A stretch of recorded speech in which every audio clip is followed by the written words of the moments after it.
Guten Tag, Herr Georg. Danke, dass Sie sich die Zeit genommen haben, uns mit Ihrer Expertise zu unterstützen.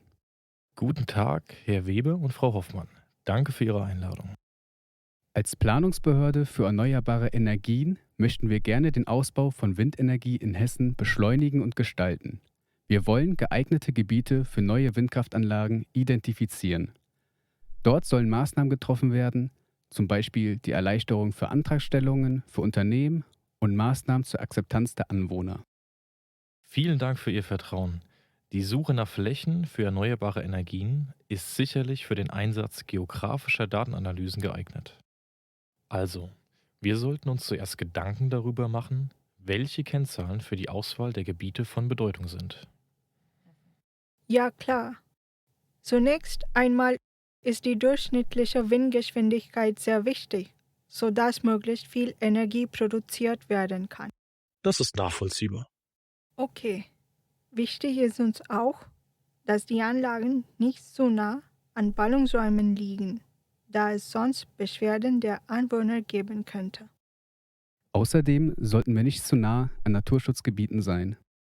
Sehr gut. Gibt es noch etwas, das Sie mit einbeziehen möchten? Ein weiterer wichtiger Aspekt ist die Anbindung an die bestehende Stromtrassen.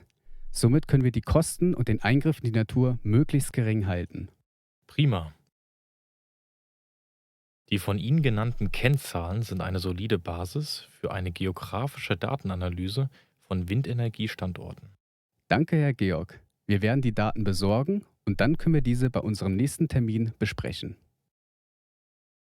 Eine Woche später. Hallo, Herr Georg. Soweit ich verstanden habe, hat Ihr Team bereits erste Visualisierung vorgenommen. Genau. Lassen Sie uns einmal schauen, wo wir stehen.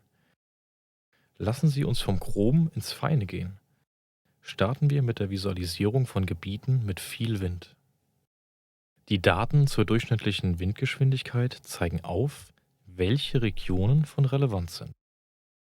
Interessant. So wie es aussieht, können wir den Fokus auf die Gebiete im Norden legen. Genau.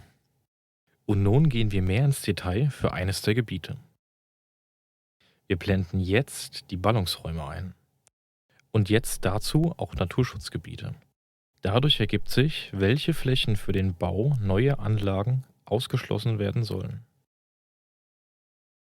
Wow, das ist wirklich sehr intuitiv.